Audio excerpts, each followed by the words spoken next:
நாம்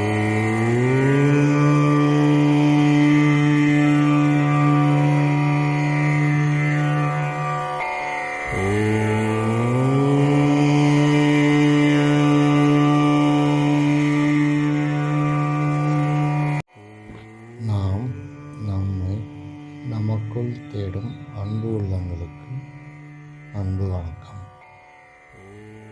இந்த ஆழ்மனம் அப்படின்ற தொடர் ஆராய்ச்சியில் தொடர்ந்து நம்ம அதை பற்றி பேசிக்கிட்டு இருக்கிறதுல வெளிமனம் உள்மனம் அப்படின்னா என்ன, வெளிமனத்தில் என்ன மாதிரியான உணர்வுகள் உணர்ச்சிகள் ஏற்படுது, அது எப்படியெல்லாம் நம்ம வெளிப்படுத்துகிறோம் அடுத்த மனிதர்கள்கிட்ட, அதன் மூலமாக நம்மளோட எண்ண அலைகள் இப்படியெல்லாம் மாறுது, இந்த மாதிரியான பல விஷயங்கள் நம்மளுடைய இதற்கு முன்னால் அந்த பதிவை பார்த்தோம். இன்றைக்கி நம்ம எதை பண்ணி பார்க்க போகிறோன்னா, இந்த பதிவில் மனிதனுடைய பிறப்பு எப்படி உருவாகும், இந்த பிறப்புன்றது என்ன, இந்த ஜனனம் இந்த உடல் அப்படின்றது எப்படி உருவாச்சு, என்ன மாதிரியான பின்னணிகள் இதிலலாம் இருக்குது அப்படின்றத பற்றி நம்ம தெரிஞ்சுக்கணும். ஏன் இதை தெரிஞ்சுக்கிறணும் அப்படின்னு பார்த்தீங்கன்னா, இப்போ நம்ம ஒரு ஆழ்மனம் அப்படின்றது எதனால் நம்ம ஆழ்மனத்தை தெரிஞ்சுக்கணும்னு ஒரு விஷயம் இருக்குது. அதுக்கப்புறம் இந்த பிறப்பு அப்படின்றத பற்றின விஷயங்கள் என்னன்னு தெரிஞ்சுக்கணும். ஏதோ ஒரு காரணத்துக்காகத்தான் நம்ம இந்த பூமிக்கு வந்திருக்கிறோம். ஸோ நம்மளுக்கு கொடுக்கப்பட்ட அசைன்மெண்ட் என்ன காரணத்துக்காக நம்ம இங்கே வந்திருக்கிறோம், அந்த காரணத்தை விட்டு இப்போ நம்ம என்ன செஞ்சுக்கிட்டு இருக்கிறோம், இப்போ நம்ம என்ன சூழ்நிலையில் இருக்கிறோம், நம்ம அதை எப்படி மாற்றி இந்த அசைன்மெண்ட்டு நம்ம எப்படி சிறப்பாக செஞ்சு நம்ம முடிக்கிறது, இதன் மூலம் நமக்கு என்ன மாதிரியான பயன்கள் கிடைக்கும் அப்படின்றது தான் இதனுடைய மொத்த இது. அதில் தான் இந்த ஆழ்மனம் அப்படின்றது அதை பற்றின தெரிய ஆரம்பிக்கும் போது தான் நமக்கு என்ன அவங்களுக்கு அசைன்மெண்ட் கொடுத்துருக்காங்க அப்படின்றதே நமக்கு தெரியும். எந்த காரணத்துக்காக நம்ம இந்த பூலோகத்தில் பிறந்தோம், இந்த ஜனனம் எடுத்தோம், இந்த பிறவி எதனால் எடுத்தோம் அப்படின்றது அப்போ தான் நமக்கு தெரியும். ஓகேங்களா? ஓகே, வாங்க இன்றைக்கி நம்ம மனித பிறப்பு அப்படின்றத பற்றி நம்ம தெரிஞ்சுக்கலாம். ஓகே, இந்த மனித உடல் அப்படின்றது பார்த்திங்கன்னா, இப்போ நம்ம பார்த்துட்ருக்கோம் இல்லையா, நம்ம ஒருத்தரை பார்க்குறோம் அல்லது நாம் நம்மளுடைய கண்ணாடியில் பார்க்குறோம். அப்படி அந்த உருவம் பூத உடல் அப்படின்னு சொல்கிறோம். ஓகே, இந்த பூத உடல் அதுக்கப்புறம் ஒரு சூக்கும உடல்னு ஒன்று இருக்குது. அந்த சூட்சும உடல் அப்படின்னு என்னன்னு கேட்டிங்கன்னா, நம்மளுடைய புற நிலைப்பாடுகள் இருக்குல்ல, புற எண்ணங்கள் இருக்கு இல்லையா, புற எண்ணங்கள் அது ஒரு மனிதனாக நம்மளை உருவகப்படுத்தி நாம் எப்படி கண்ணாடியில் தெரிகிறோமோ அதே மாதிரியான ஒரு கற்பனை உருவம். அதை நம்ம தொட முடியாது, எதுவுமே பண்ண முடியாது. அதுதான் நம்மளுடைய சூட்சும உடல். சூக்கும உடல் அப்படின்னு தூய தமிழில் சொல்லுவாங்க. இந்த சூட்சும உடல் அதுக்கு உள்ளே இருக்கிறது தான் தூய ஆத்மா, அதுதான் நம்ம ஆழ்மனம்.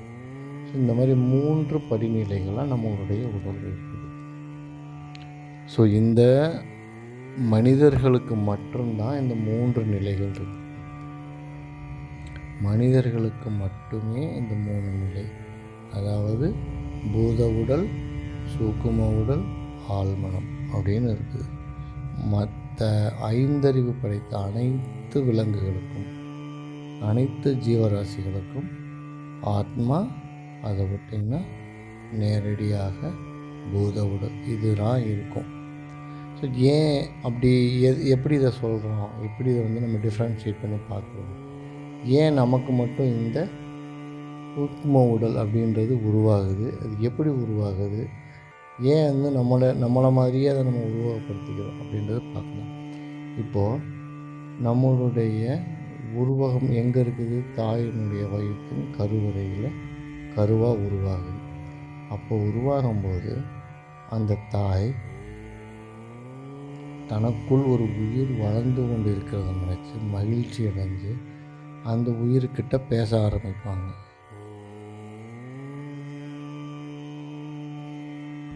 தாயின் வயிற்றில் உருவாகிற கருவுக்கிட்ட தாய் பேச ஆரம்பிக்கிறாங்க. அதன் மேலே ஒரு உணர்ச்சியை செலுத்துகிறாங்க, உணர்வுகளை செலுத்துகிறாங்க, அன்பு பாசம் அப்படின்னு செலுத்துகிறாங்க. அதுக்கப்புறம் இந்த தாய்க்கு காதுகள் மூலியமாக நம்ம வயிற்றுக்குள்ளே இருக்கும்போது இந்த கருவுக்கு வரக்கூடிய சத்தங்கள், கோபமாக இருக்கிறது, சந்தோஷமாக இருக்கிறது, கவலைப்படுறது, அந்த தாயை சுற்றி நடக்கக்கூடிய அனைத்து விஷயங்களும் இந்த கருவுக்கு கேட்டுக்கிட்டே இருக்குது. இது கேட்க கேட்க கேட்க கேட்க என்ன ஆகுதுன்னா, இந்த நம்மளுடைய ஆத்மா, நம்மளுடைய ஆழ்மனம் இருக்கு இல்லையா, இது அந்தளுடைய எண்ணத்தின் தாக்குதலுக்கு தன்னை எந்த விதத்துலையும் பாதிக்கக்கூடாது அப்படின்றதுக்காக தன்னை சுற்றி ஒரு வளையம் ஏற்படுத்துது. அதுதான் அந்த புற மனநிலை. அது பரிணாம வளர்ச்சியின் படி இந்த ஆத்மா அப்படின்ற இது நம்மளுக்கு அடுத்த ஒரு நிலையை உருவாக்குது. அதுதான் இந்த புறநிலை. இந்த புற மனநிலை தான் நம்மளை மாதிரியே நாம் உருவகப்படுத்திக்கிறோம். அதுக்கிட்ட நம்ம பேசுகிறப்ப கண்ணாடியை பார்த்து நம்ம பேசுகிறோம் இல்லைங்களா, நல்லா யோசிச்சு பாருங்கள். நாமளே நமக்குள்ள எனக்கு நானே பேசிக்கிறேன் அப்படின்னு சொல்லணும். எனக்கு நானே பேசிக்கிறேன். நான் இன்னொருத்தன்கிட்ட பேசுகிறேன்னா இப்போ இன்னொருத்தனுக்குன்றது வேறு ஒரு உருவ நிலை இருக்கணும். ஆனால் அப்படி கிடையாது. நமக்கு நாமே நம்மளை மாதிரியே ஒரு உருவத்தை உருவகப்படுத்தி அதுக்கிட்ட தான் நம்ம பேசுகிறோம். ஸோ அந்த சூட்சும உடல் அப்படின்றது அதுதான் புற மனநிலை. அந்த புற மனநிலை தான் சூட்சும உடல். அதுக்கிட்ட தான் இந்த பூத உடலாக இருக்கிற நம்ம பேசுகிறோம். நம்மளுடைய எண்ணங்கள் அதுக்கிட்ட பரிமாறிக்கிறோம், நம்ம அதுக்கிட்ட பேசுகிறோம். ஸோ இப்படி தான் நம்ம நடக்குது. ஓகே. ஸோ இந்த மாதிரியான நம்மளுடைய பிறப்பு என்பது இப்படித்தான் ஆரம்பமாகுது.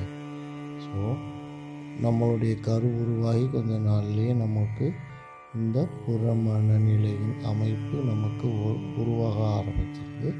அதில் தான் நான் சொன்ன மாதிரியான பல உணர்வுகளும் அதன் மூலம் ஏற்படும் உணர்ச்சிகளும் ஏற்படுது. இதனுடைய தாக்கம் கருவில் இருக்கும்போதே அங்கங்கே ஸ்டார்ட் ஆக ஆரம்பிச்சிருது. ஸோ அதுதான் உண்மையாக இருக்கும் அப்படின்னு நினச்சி இது வெளியில் கொஞ்சம் கொஞ்சமாக இந்த உலகத்தில் நம்ம சுற்றி இருக்கிறவங்கள பற்றி பார்த்து இதை தன்னுடைய தாய், தன்னுடைய தந்தை அப்படின்னு ஒவ்வொருத்தவங்கள்கிட்டையும் ஒப்பிட்டு அதிலேருந்து புதுசான விஷயங்களை கற்றுக்கிட்டு அதன் மூலியமாக இது ஒரு மனநிலைக்கு தன்னை ஏற்படுத்தி கொண்டு இது ஒரு சிந்தனை, அந்த கரு ஒரு குழந்தையாக உருவாகி அது ஒரு புதுவிதமான சிந்தனையில் அது செயல்பட ஆரம்பிக்குது. இப்படி தான் புற மனநிலை செயல்படுது. ஓகே. அப்போ மற்ற உயிரினங்களுக்கெல்லாம் ஏன் அப்படி இல்லை அப்படின்னு நல்லா யோசிச்சு பார்த்திங்கன்னா, இப்போ ஒரு யானை இருக்குது. அதுக்கு ஒரு தூய ஆத்மா, அதை விட்டிங்கன்னா டைரெக்டாக புற மனநிலை அப்படின்றது இருக்காது. அதோட பூத உடல் தான் இருக்கும். ஸோ அவங்களுக்கு பொறுத்த வரைக்கும் அவர்களுடைய தூய ஆத்மாவில் என்ன பதிவு இருக்குதோ அதுதான் அந்த பூத உடல் செய்யும். இதற்கு இடையில் ஏற்படக்கூடிய வாக்குவாதங்களே இது சரி இது தவறு அப்படின்னு தர்க்கம் பண்ணக்கூடிய நிலைகளோ அதுகளுக்கு இருக்காது. அதுக்கு ஆழ்மனம் என்ன சொல்லுதோ அது இது செய்யும், அவ்வளோதான். அது சரி தவறு அதெல்லாம் எனக்கு இந்த பூத உடலுக்கு தேவையில்லாத ஒரு விஷயம். அது அதை தடுத்து அதை சரியே தவறு என்று பகுத்து ஆராய்ந்து அதை செய்யாது. அப்படின்னும்போது தான் அதுக்கு என்ன தோணுதோ அது செய்யும். இப்போ அது பாட்டு போய்கிட்டு இருக்குது. அது காரணமே இல்லாமல் ஒரு பாதையை கடக்கணும், ஒரு ரோடை கடக்கணும். எதுக்காக அது கடக்குது, அதனால் அதுக்கு என்ன பயன், அதெல்லாம் அதுக்கு தேவையில்லை. ஆழ்மனம் சொல்லுது அந்த பக்கம் போ அப்படின்னு அது போகுது, அவ்வளோதான். அது போயிட்டு திரும்ப இந்த பக்கம் வரும்னு சொல்லிச்சுன்னா இந்த பக்கம் வரும், அவ்வளோதான். இப்படி தான் இப்போ நீங்கள் பாம்பாக இருக்கட்டும், இப்போ ஒரு நாயாக இருக்கட்டும், இல்லை ஒரு குரங்காக இருக்கட்டும், ஒரு கரடியாக இருக்கட்டும், ஒரு சிங்கமாக இருக்கட்டும், ஒரு புலியாக இருக்கட்டும், அது எந்த மாதிரியான விலங்குகள் எப்படியாக இருந்தாலும் அதனுடைய நிலைப்பாடு இப்படித்தான் இருக்கும். ஸோ மனிதனுக்கு மட்டுமே இந்த புற மனநிலை அப்படின்ற ஒரு நிலை, அதுதான் சூக்கும உடல். அந்த சூக்கும உடல் தான் நம்மை சுற்றி நடக்கக்கூடிய அனைத்து விஷயங்களையும் அதனுடைய பதிவில் வச்சுக்கிட்டு நம்மளுடைய ஒவ்வொரு செயல்களுக்கும் அடுத்து அதுக்கு ஒப்பான செயல்களுடன் ஒப்பிட்டு இது சரியா தவறா என்று ஆராய்ந்து அது ஒரு புதிய முடிவை எடுத்து புது கோணத்தில் அது பயணிக்க ஆரம்பிக்கிறது. இதுதான் மனிதர்களுடைய செயல்பாட்டுக்கும் மற்ற உயிரினங்களுடைய செயல்பாட்டுக்கும் உள்ள வித்தியாசம். ஓகே, இப்போ ஓரளவுக்கு உங்களுக்கு புரிஞ்சிருக்குன்னு நினைக்கிறேன். ரொம்ப டீப்பாக போகிறேன்னா இதற்கு அடுத்த பதிவில் இந்த பிறப்பு காரணம் என்ன, ஒரு பிறப்பின் காரணம் என்ன, எப்படி உருவாகுது, இந்த பிறப்பின் காரணத்தை பற்றி நம்ம தெரிஞ்சுக்க போகிறோம். ஓகேங்களா? ஓகே, நன்றி, வணக்கம்.